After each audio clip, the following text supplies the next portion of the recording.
Thank you very much. Tonight I'll be speaking about Palestine, Israel, and the U.S. There are many presentations about Israel, some about Palestine, but I feel that there aren't very often ones that really connect all three of those with including the United States. This was scheduled before the latest massacre, so I'll be speaking about my book, but I'll also, of course, be talking about the more recent developments to a degree. We receive a great deal of reporting on Israel-Palestine, especially in the last 2 or 3 weeks. We've been getting more than usual. Some aspects are covered consistently, frequently, and we know about them. For example, Palestinian rockets. Virtually every report about Gaza or about Israel and about Palestine includes the statement that thousands of rockets have been fired from Gaza into Israel. You know, for months, actually for years, we've been hearing about that in almost every report.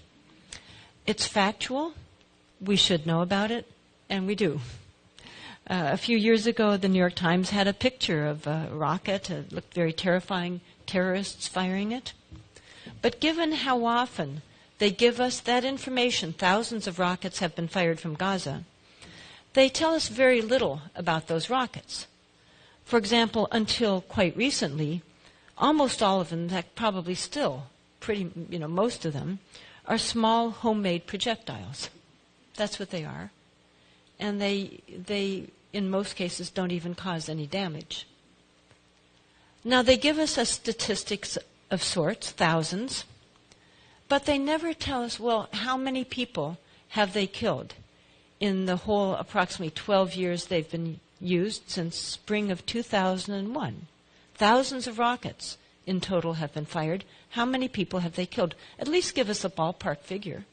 Well, I did that a few months ago, and at that point it was 27 people. Now I think it's up to 29 people. Somehow they just don't tell us that. And they don't tell us, as fair-minded people, we should, and I think do, want information about both populations. So during that time, how many Gazans have been killed by Israeli forces? That number is not difficult to find either. It's about 5,700 Gazans. In fact, actually now it's 6,000, I think, the latest figures. Before the last few weeks, it was 4,700. They just seem to give us some information and leave out other equally significant and relevant information. So we hear about, for example, the Israeli children that have been killed. Every one of those deaths is a tragedy. We learn about the children, we usually see their names, we often hear about their parents. We grieve for those children as we should. But we almost never hear about the Palestinian children. We certainly don't learn their names, we don't see their parents, we don't grieve with their parents for children we don't even know were killed. If you'll notice, look at the first year. 91 Palestinian children were killed in the round of violence that began in fall of 2000. 91 were killed before a single Israeli child. And yet our media always portray Israeli actions as retaliatory. Chronologically, that is inaccurate. I think that we should hear about all of those children. And if we had known that 91 children were being killed and the number one cause of their deaths was gunfire to the head, if we had known that our money was being used to shoot children in the head, I like to believe, and I do believe, that Americans would have demanded that it stop. And if we had done that, all of those other children might be living today. If we do it now, all of the children in the coming months might be living. I like to tell people how I became involved. I don't happen to be Jewish or Palestinian or Muslim. Like most Americans, about 14 years ago, I knew very little about Israel-Palestine. I was the editor of a very small weekly newspaper in Northern California, writing about the city council, the school district, the local fishing fleet. The Middle East seemed distant, confusing, and irrelevant to my daily life. And so, like most Americans, I skimmed the headlines on this issue, accepted the confusion that I found, and I just moved on. We're very busy, as are all those people outside tonight. But then in fall of 2000, when what's called the Second Palestinian Intifada began, the Palestinian uprising, and it was in the news a bit, I decided to pay attention, to just learn what this was all about. And when I finally paid attention so belatedly in my life, I noticed something I should have noticed long before. As a journalist, I noticed how one-sided the coverage was. That we heard from and about Israelis in great detail, as we should. But then I expected and waited to hear about Palestinian in equivalent detail. There are two parties here. But I noticed that came much less frequently. And so I began to look into the issue more and more. I began to read reports from the region and to discover what was going on. And I was shocked at what I discovered. I read in the Israeli media, for example, one of many reports, but I read a report reporting what an Israeli academic had said. She said that Israeli forces, as I already by that time had learned, were killing many people, unarmed demonstrators. They were killing them in large numbers. But she said what the strategy was to not kill too many. Because if you kill too many, there's the chance you will trigger international outrage. So the deaths were not huge, but the injuries were. Because they were injuring large numbers, those would be off the radar. She wrote that they were injuring, I think they had injured 6,000 in the first month. And she wrote, and please remember, this is from an Israeli newspaper that I read this. She wrote that Israeli forces were specifically targeting eyes and kneecaps. So with that kind of information, as well as learning for the first time in my life that we give Israel more of our tax money than any other country on earth, more than all of sub-Saharan Africa put together, that it is approximately $8 million per day. Now it's about to go up to about $10 million per day. I began to think this was the most covered-up issue I had ever seen of such profound importance. And so I decided I needed to go and see for myself if what I thought I was beginning to learn was actually true. And so began the most unusual trip I've ever undertaken. Many years before, I had been in the Peace Corps in Afghanistan. In that case, I had a very official support system helping me and guiding me, the Peace Corps. In this case, I was going to be traveling alone, and I had no organization sponsoring or guiding me whatsoever. As I landed on February 7th at 8 p.m., 2001, I experienced a sudden pang of the disquiet I'd been trying to ignore on that very long airline flight. What was it going to be like for me, as a single female American, to wander alone through a largely Muslim land that was in the middle of a violent uprising, and that was at the epicenter, we're continually told, is hostile to Americans in general, and to women in particular? What was it going to be like for me? As I traveled very randomly and haphazardly, I discovered these were two myths about this area that are as widely believed as they are false. People invited me to stay in their homes, which I gladly did. They treated me with respect. Whenever I said I was an American, which is what I always told them, the invariable response on that trip and on my many trips since was welcome. And yet we almost never see this. On that trip, I'll just tell you a little bit about it, but I found more about what was being done to Palestinians. Remember, this was by this time February of 2001. Before a single rocket had been fired, about 5 years before Hamas had been elected. Those are the two reasons, supposedly, Israel's attacking Gaza. Well, this is what Gaza looked like. These are the pictures I took. Here it is. That was filled with families.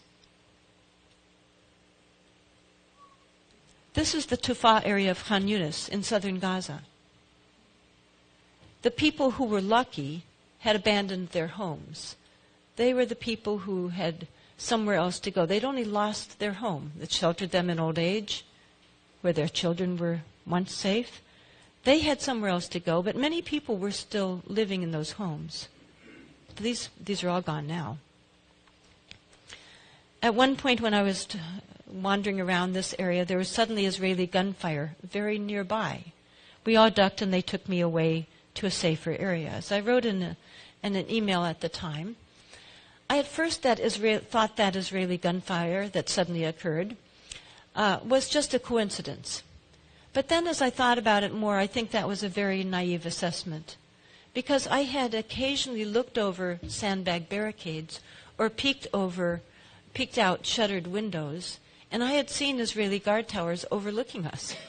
And I have no doubt that those Israeli soldiers noticed that a foreigner was wandering around, and I suspect they decided to send her a message. Don't see what we're doing. Don't come to Palestine. I saw beautiful agricultural lands that were being destroyed next to the beautiful blue Mediterranean Sea. I saw a stand of what had been 100-year-old date palms that were flattened. I saw groves of olive trees destroyed, entire crops destroyed, and I remembered thinking, I saw farmers who had farmed there forever, for generation upon generation had farmed there. And I thought, how are they going to feed their children? You know, when your entire orchard is destroyed, your entire farm, all of your crops, how do you feed your children? And this was many years ago, before it got really bad. I saw a people and a land being destroyed with my news money, with my tax money. To me, that's newsworthy. I think as Americans, sometimes we're sort of used to seeing images of third world poverty. I think we're troubled by them, but we tend to think, well, there's so much, what can I do? But that's not what I was seeing. I was seeing intentionally created poverty through the use of American money. And I saw much more. I don't like seeing suffering. I don't like seeing children in pain. But since even by that time, thousands of children had been injured through the use of my tax money, it was my job to see them. And all I had to do, it turned out, was go to the nearest hospital. And I saw children with bullets in their back, often in their back because they were running away, and in their stomach, and in their heads. I saw a brain-dead 12-year-old. I saw children who will never walk again. They won't skip, they won't frolic. Their childhoods are finished. At one point I saw a child. I saw his parents. And they asked if I could help them. They were happy to see me as an American because they thought maybe I could help their poor son. So I asked the doctor if maybe I could do something. Maybe a surgical team could be flown in from the U.S., or maybe their son could be flown back to the United States. Sometimes that's possible. And the doctor explained to me that he hadn't yet found the right time and the right way to tell the parents, but that their son was totally and eternally paralyzed. So I knew something they didn't know, and I wished that I didn't. And now you do too. That's what I saw in Gaza, and then I went to the West Bank to a newspaper office. And when I first arrived there, they said a 9-year-old boy was just shot, and maybe you'd like to go see. And I thought, no, I wouldn't like to go see. But I did. I was there for all of us, and I took pictures. I saw where he had been sitting watching his father paint the walls. I saw the wet paint, the toy trucks, the blood on the floor. I saw the wall hanging that had a bullet hole in it. And I was told that says, thinking of God makes our hearts grow calm. I saw the needle point over the front door that I could read myself. It said, God bless our home. The family had moved in 10 days before to their dream house. I saw the flowers in the living room and the family photos on the wall. And I saw the parents when they got back from the hospital. I heard the mother and the sisters weeping and weeping. And I saw the father walking around shell-shocked. It looked like he was sleepwalking in a bad dream that will never end. And I saw the neighbors come in to try to comfort them. At one point, I heard a man tell the father, when it looked like he was about to break down, "Your son is a bird in heaven now." The next day was the funeral, and the next day there was another. There were funerals pretty much every day. And for the second one was for a woman who had had 3 sons, 18, 14, and 12. And she had been killed. So as I was interviewing people, I suddenly found myself next to a woman who it turned out was the dead woman's neighbor. This woman had gone to college in the U.S. She told me about her friend. She said that just a few days before, her friend had been asking her what it was like to go to college in the U.S. because her 18-year-old son wanted to go to college in the U.S. This woman explained to me, she said, it's every boy's dream in Palestine to go to college in the U.S. But she said, of course he won't go now. He'll stay home to help with his brothers. And since that trip, I've been back other times and seen the wall confiscating more land and the Kafkaesque way that people get out of Bethlehem, if they can get out of Bethlehem. And these are my pictures from the last time I visited Gaza in around 2010. And when I came back from that first trip, I started an organization called If Americans Knew, because I believed, and I still believe, if we all knew what was going on, we would stop funding it and we would end the violence. We especially looked at the media, because the media, I feel, news organizations, this is the most powerful institution in a democracy. This is how everybody around us learns what they think they know about many issues, especially international issues. So we decided to conduct media studies. I like the idea of a statistical study where you choose a category of significance, something that is as immune to subjective bias as possible. We decided to study how the media covered deaths among both populations. Both is the key word. We rarely get that. And we especially decided to look at the first year of that current uprising because first impressions are so powerful. And we did a subcategory of how many children were killed and how those were covered. Because I believe pretty much all of us feel that it is horrible and tragic when a child is killed. We're deeply saddened. It's also extremely newsworthy. So we needed to answer a very sad question: how many children among both populations were killed in that first year? Using an Israeli source, we discovered 28 Israeli children had been killed and 131 Palestinian children. How was this covered by our prime-time network news shows, CBS, ABC, NBC? Well, we found that they had covered Israeli children's deaths at rates up to 13 and 14 times greater than they reported on the Palestinian children's deaths.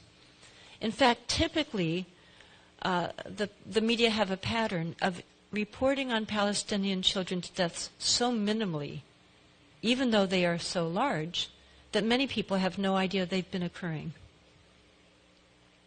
Another group did a study of National Public Radio. NPR has been accused consistently by Israel partisans as being supposedly pro-Palestinian.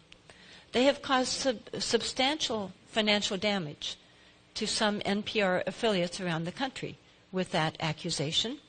So Fairness and Accuracy in Reporting decided to look into those accusations and to study NPR's reporting.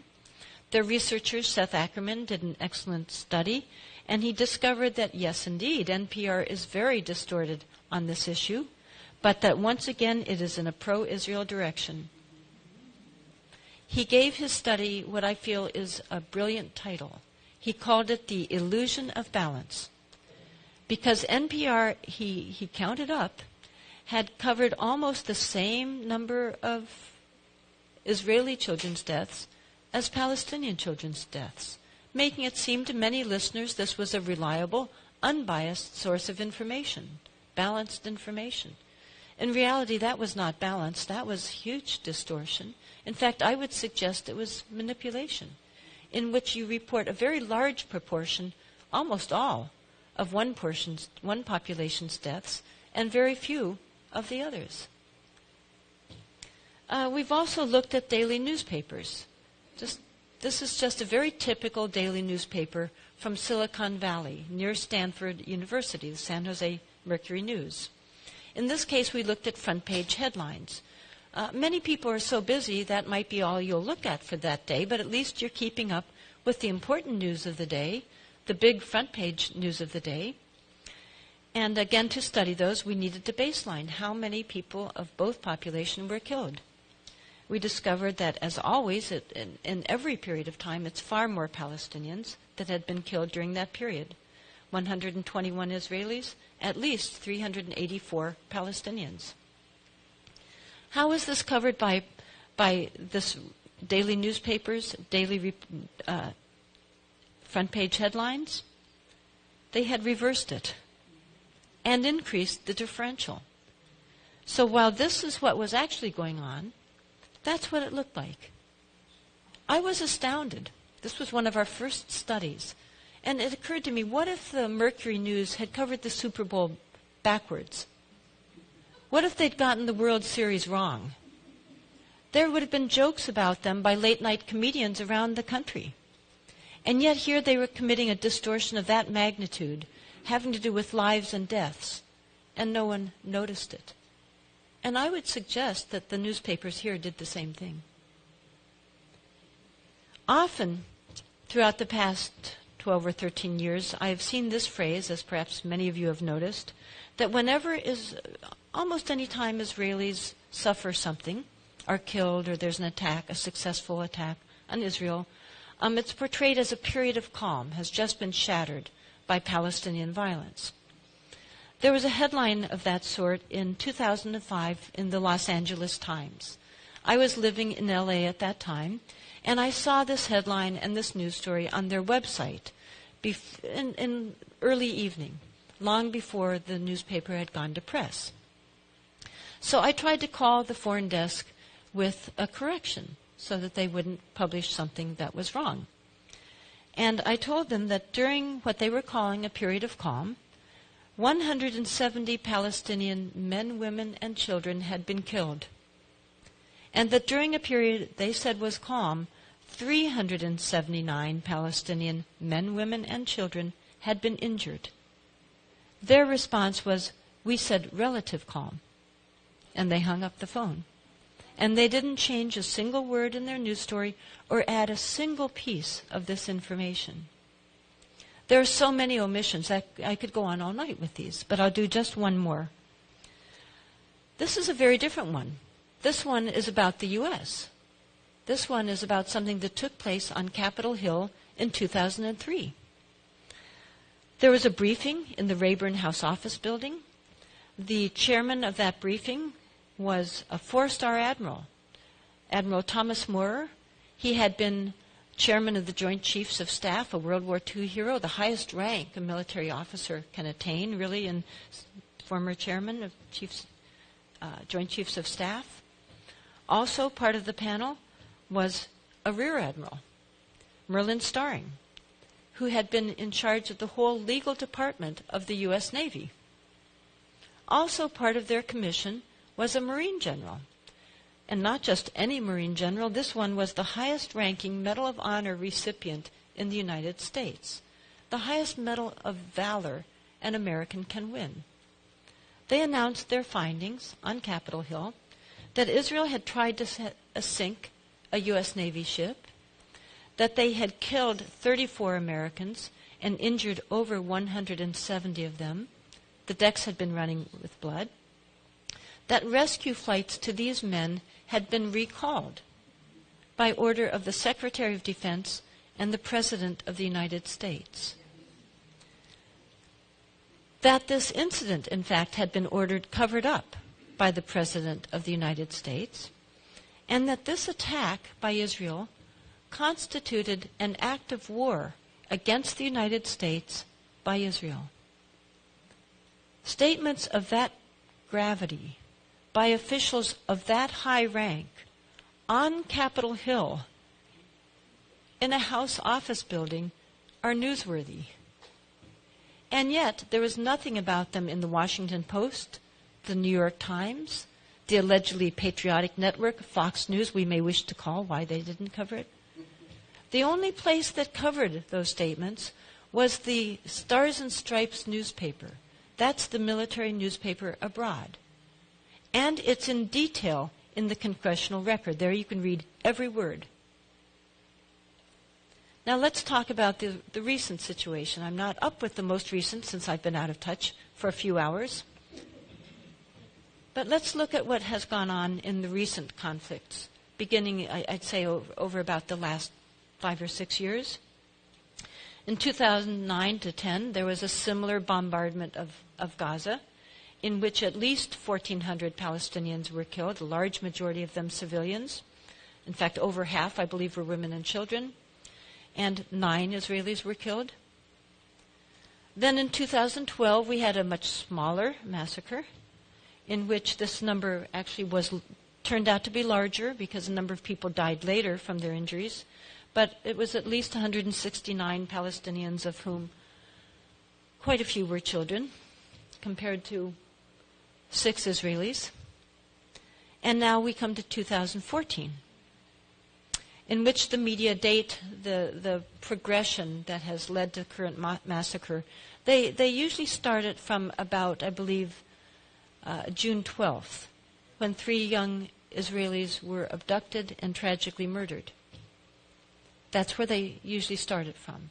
Well, let's be a little more honest and start it from a more reasonable starting point. Let's start with January 1st and look at the deaths among both populations again, because all matter. And you will see the Israeli deaths on the left and the Palestinian deaths on the right. So here is January. The pink is a child. No Israeli deaths. Next we will look at February. No Israeli deaths. Next we will look at May. The green one is a child. Next we will look at April. We do have 1 Israeli, a soldier. And next we have May. 3 more Palestinians, 2 of them children. None of this was newsworthy to our media. None of those children, none of that was newsworthy. And what about abductions? They were very concerned about 3 Israelis abducted. Well, during this time, January 1st through May 31st, Israeli forces had abducted 2,300 Palestinians. Quite a few children among them. But that wasn't newsworthy. Now we look at June, and there we see those 3. And then we look at then we have the chart, this one that I have here, up through July 21st, I think it was. And those are the numbers. This is what we're not getting. We get such filtered coverage with so many omissions of one sort. When I began to look into this and wake up to this late in my life, I wondered much more. How did this all begin? What's going on? What's Israel-Palestine about? Who really did initiate the violence? You know, we've seen from January 1st. We've seen going back to going back to 2000, 2001. Where and how did this all start? And how did the U.S. get such a uniquely special relationship with a tiny country without resources? How did this happen? Well, one of the first things I learned was that when I was born, there was no Israel. So where did this come from? Well, what I discovered was that there was a movement that began over a century ago and began operating in Europe and in the United States. It was and is a political movement that has profoundly and negatively impacted our country. It has tragically impacted the Middle East, and it has dangerously impacted the entire world. And yet most of us, I think, have never heard of it and could certainly not define it. It's political Zionism. This was a movement to create a Jewish state in Palestine. It began in the late 1800s. Well, let us look at Palestine in the late 1800s. It was what we largely think of now as a somewhat multicultural land, in that it was about 80% Muslim, about 15% Christian, and about 5% Jewish, all living together quite successfully. There are mosques, synagogues, churches throughout Palestine, throughout the Middle East, and throughout North Africa. These populations had been living without conflict for centuries. But this movement was created largely in Israel, largely in Europe, and then taken up at the same time in the U.S., to create a Jewish state on land that was already inhabited, in which 95% were not Jewish. Therefore, this would involve, and this was known by the leadership, even though many followers didn't know it, this would mean that 95% of those people were going to be dispossessed. By money, if possible, by force, if necessary. This was written in Zionist journals early on. Now, my book and my talk concentrates on the U.S. aspect of all of this. What surprised me in my research is how early and how active this movement was in the United States, a movement I'd never heard of, although I was born here, and my parents were born here, and some ancestors go back to the beginning. It turns out that this was a very significant movement long before my parents were born. And then by 1910, there were already 20,000 Zionists in the U.S. They included lawyers, professors, and businessmen. It was already in 1910 a movement to which congressmen listened. Then in 1912, we had a very significant development. A prominent lawyer named Louis Brandeis became a Zionist. Brandeis not only didn't just become a Zionist. Within about 2 years, he then became the head of World Zionism. This was public. It's not some secret knowledge. It's just that most of us don't know it. And then within a few years, he was also a Supreme Court justice, named by Woodrow Wilson. When you're a Supreme Court justice, you're supposed to resign your various board memberships and affiliations because you're supposed to not have any conflict of interest but be neutral. So he did resign his leadership of World Zionism, but in reality he continued it. He would receive reports in his Supreme Court chambers by his loyal lieutenants, and then he would give them directives to go out and to follow in work for Zionism. And this is mentioned in a number of very reliable books. If you get my book, you'll see that my book is over half footnotes. It's all cited. By the way, one of his loyal lieutenants also went on to become a very prominent Supreme Court justice, Felix Frankfurter. So I'd read that. That to me was shocking right there. But then I discovered something more. So I'll give you my citations for this next information so you can evaluate whether you find it reliable or not. The way I did my research is I would read books, then I would look at their footnotes to see where they had gotten that information. Then I would often get those books and read those footnotes and then order those books and read those footnotes and on and on. So one of the books that I read was really a fairly well-known one, Israel in the Mind of America, published by a very mainstream establishment publisher, and the author was a very mainstream author. He had been diplomatic correspondent for the New York Times. He had been at Harvard. He had written a number of well-regarded, very establishment nonfiction books. Well, in this book, he had a few pages in which he told about a secret Zionist society that had operated in the United States, of which Louis Brandeis, while a Supreme Court justice, had been a leader. So I looked at where he got that information, and I went to that source.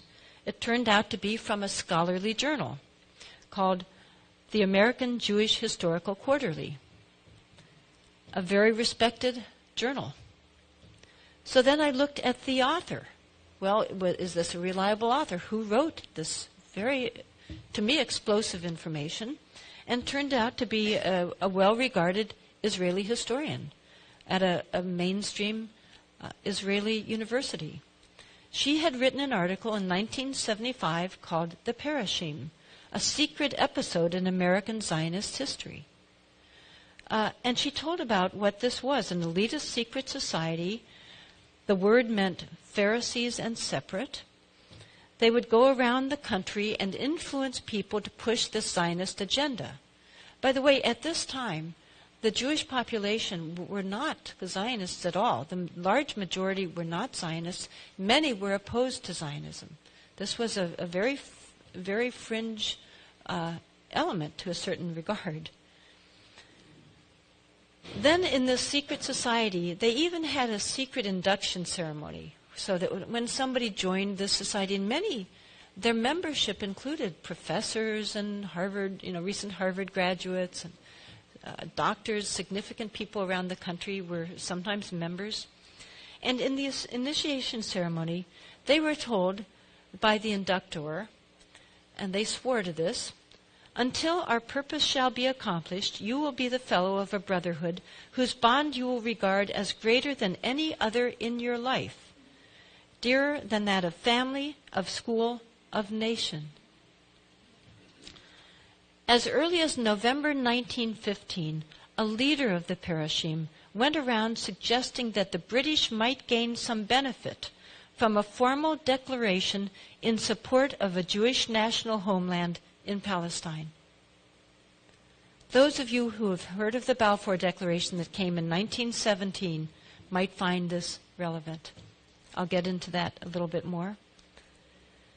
Let's remember what was going on during this time period now in the world, especially that involved Britain. Well, of course, in 1914 began what was called at that time the Great War of massive carnage. British forces in the first day of the Battle of the Somme lost, according to historians, somewhere around 50,000 to 60,000 men in one day of a battle that went on and on and on. The British and the German, both sides, of course, wanted the U.S. to come in on their side to join this carnage. But the American population were that bad thing. They were isolationists. They didn't want to go kill and be killed in a foreign, pointless war. In fact, Woodrow Wilson was elected with the slogan, "He kept us out of the war." But of course, as you know, with hindsight, no, he didn't. Well, what happened is that the Zionists leaders, some of them in Britain, a man named Chaim Weizmann, who is quite well known, went to the British government and said, "Well, we can help you win this war." Now, why would they want to do that? Because the war wasn't just against Germany, it was against the Ottoman Empire. The Ottoman Empire held Palestine. Palestine was under the Ottoman Empire. So by defeating them, the British would come into control of Palestine.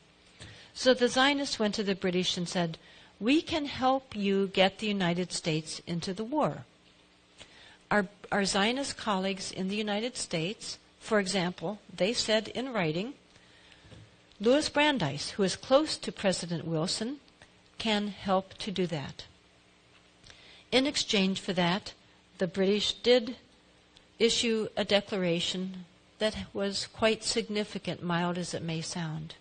It was really considered a gentleman's agreement. This is written about in a number of books. Just most of us don't know this about our own history. So the Balfour Declaration was basically a promise that the British would help to facilitate the Zionist objective of creating a Jewish state in Palestine. After the British, of course, did win, then at the Paris peace talks, the Zionists pushed this wording into the mandate in which Britain took charge of. Then jumping ahead to some of the American aspects again, then we find during the 30s and the 40s, in Palestine itself, there were the violence increased. Naturally, when there was colonization beginning around the turn of the century to a land with the intention of pushing out the land, the indigenous population at some point is going to wake up, and there will be violence. That had happened in the early 20s, and again in 1929. There was violence between the two populations. Then as now, the large number of those killed were the Palestinians. So as the violence increased, there were some terrorist organizations created in Palestine by the Zionists. One of them led by two of them led by future Israeli prime ministers. And those terrorist organizations in Palestine, the Irgun and the Stern Gang, it turns out had front groups in the United States with duplicitous names. And they were funneling massive amounts of money and weaponry to these terror groups in Palestine. They put on major pageants where Supreme Court justices attended and thousands of people attended. They were very prominent. One of them was led by a man named Peter Bergson, people thought. His real name was Hillel Cook. He was the operative for the Irgun. I looked into one of the leaders a bit more, just because I needed to find out his first name. When you're writing a book, you can't just write someone's last name. You need to know their first name. And I had heard about another leader of one of these types of front groups connected to killing in Palestine. And his name was Rabbi Korf, but I didn't know the first name. None of the books that I had a few paragraphs of them, but none of them gave his first name. So I looked into it on the internet, tried to do various searches, and eventually I came up with a UN report that gave his first name, Baruch Korf, and told a little bit about a plot he was part of.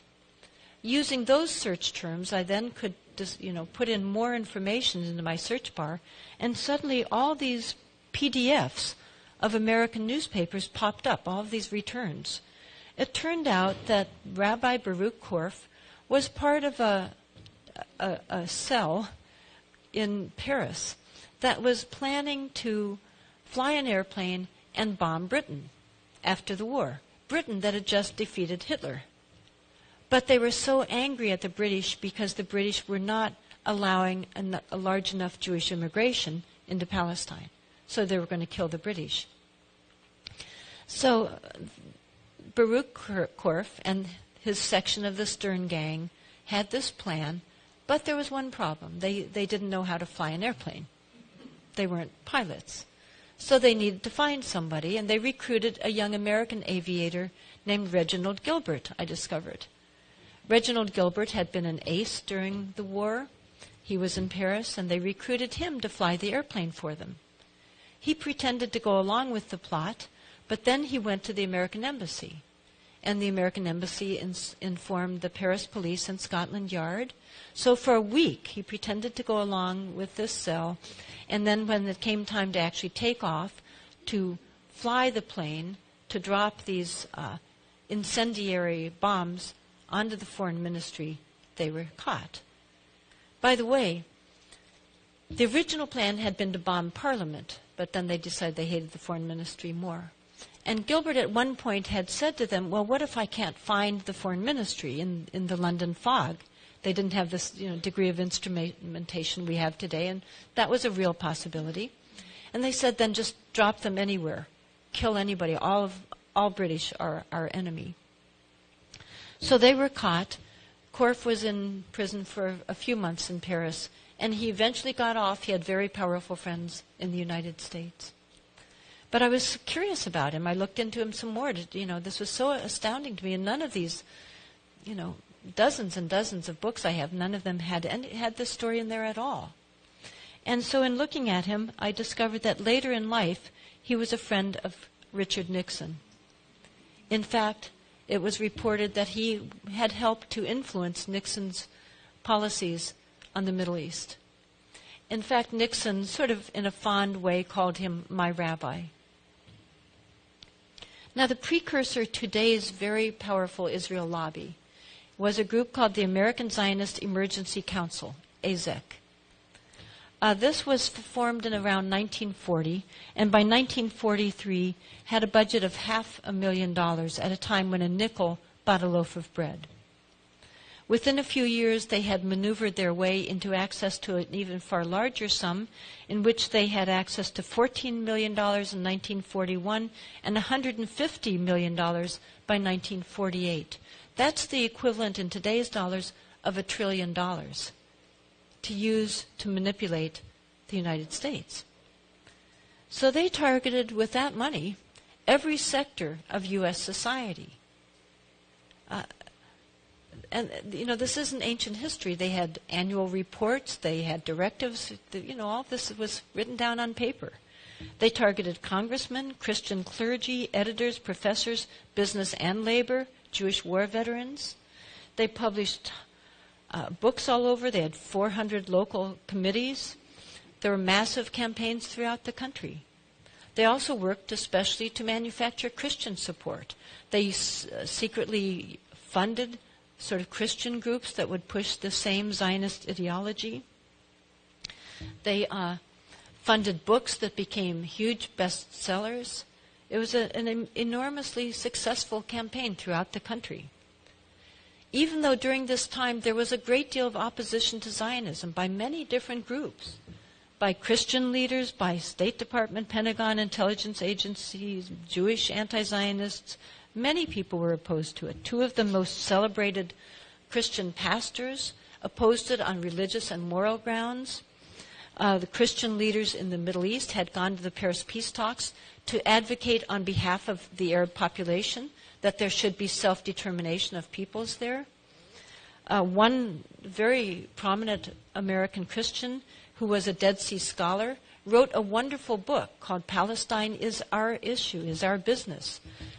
To read that book, it's very strong. It talks about the right of return, about Palestinian resistance fighters, etc. But it was buried.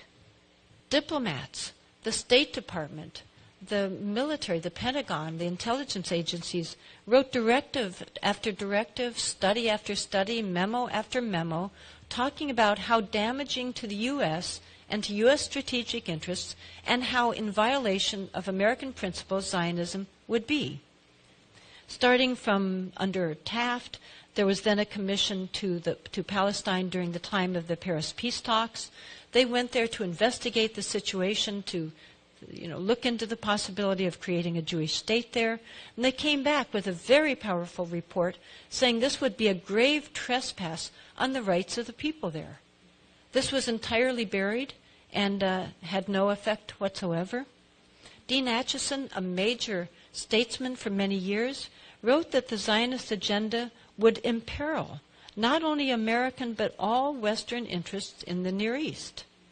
The CIA wrote that they were pursuing objectives that would endanger the strategic interests of the Western powers in the Near and Middle East. There's so much evidence of this. Some people debate about whether the lobby is powerful. It's been powerful since the beginning, and the evidence is all there. It's just buried. Alfred Lilienthal was part of the American Council for Judaism. I had the honor of meeting him. He wrote excellent books about this. That group was arguing against Zionism. And part of what they were arguing in the State Department was that there would be massive bloodshed and chaos if this was pushed through. When the Zionists began to work to push through what's called the partition plan through the United Nations, that's portrayed to Americans as this wonderful compromise. Palestinians just, ignored this wonderful opportunity that Palestinians pushed through. Well, they knew, and the State Department were saying this would be a disaster if this gets pushed through.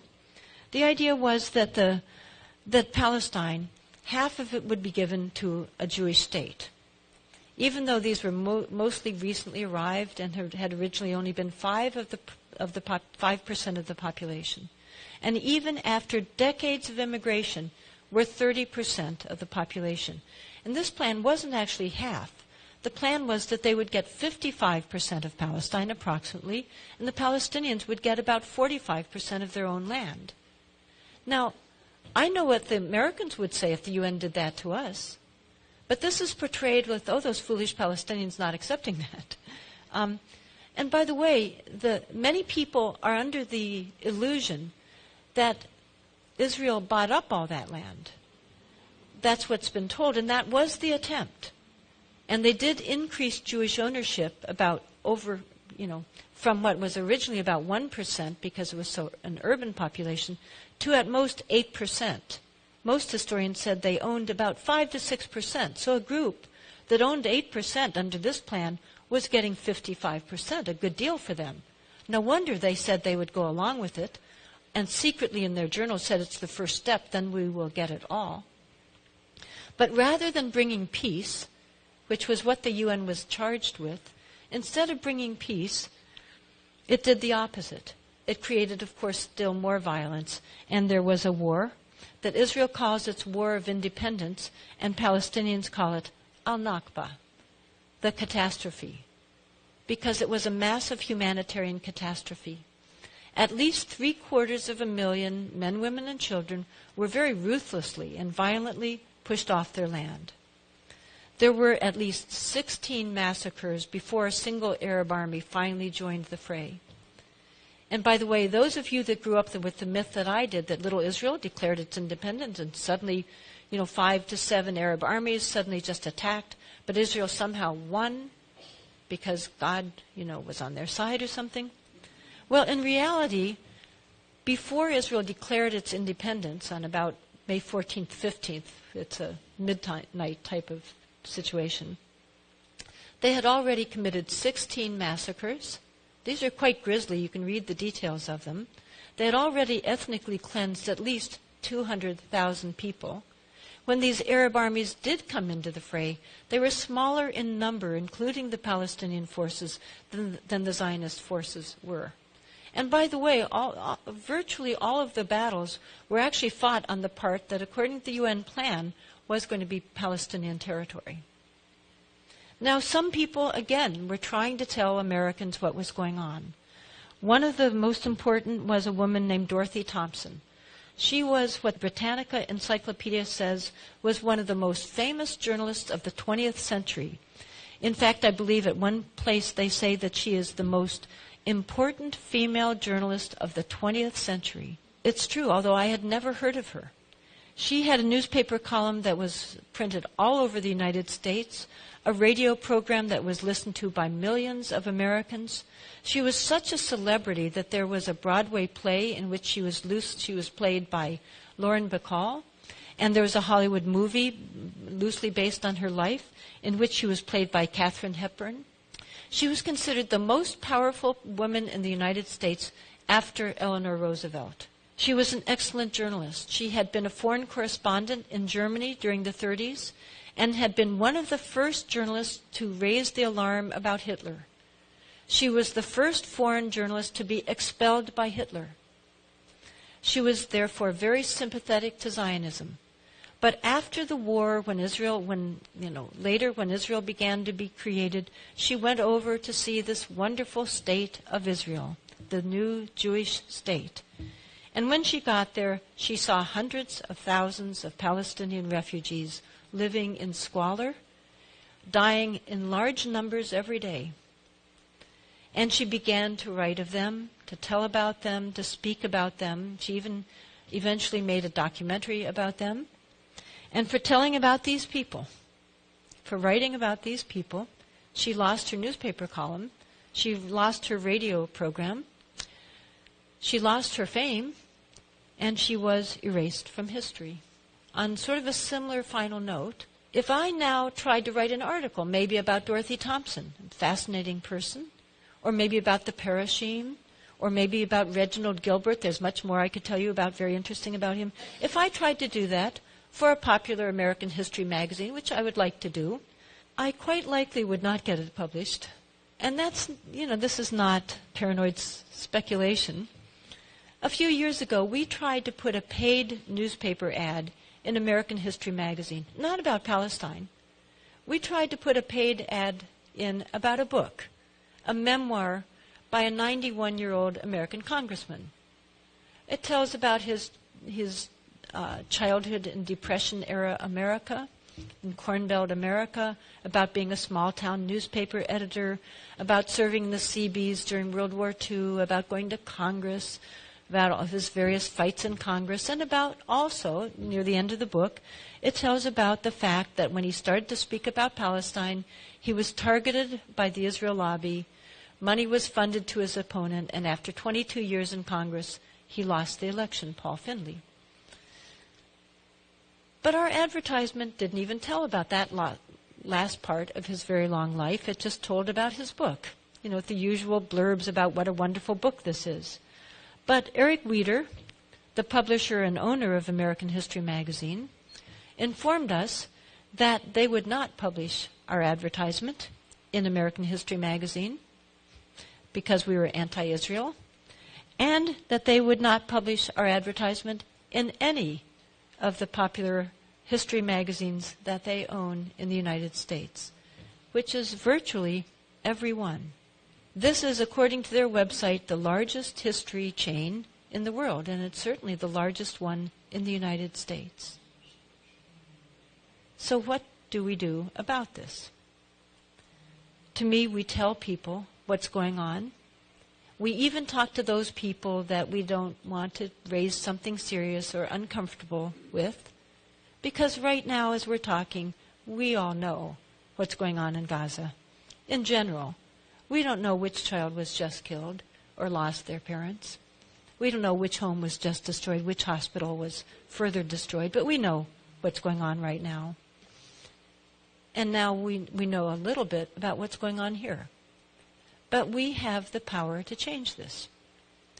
I feel strongly that if every single person in the United States right now that is concerned about Gaza would actually just do something like maybe again, or maybe for the first time, phone your senator. If every single one of us did that tomorrow, it wouldn't change the policy overnight, but they have their fingers to the wind, and suddenly they would realize, whoa, looks like the tide is changing here. And half of them would love it to change. They don't like being AIPAC puppets. Now, some of them are ideological Zionists. That's the reality. But according to a congressman that I talked to a few years ago, he said over half in Congress know what they are doing is wrong, but they're afraid of the Israel lobby. In other cases, Congress people have privately told individuals, you need to make me do this. You need to create the grassroots movement so that I can do it. If everyone in America did that, it would begin the impact that would bring change. Thank you very much.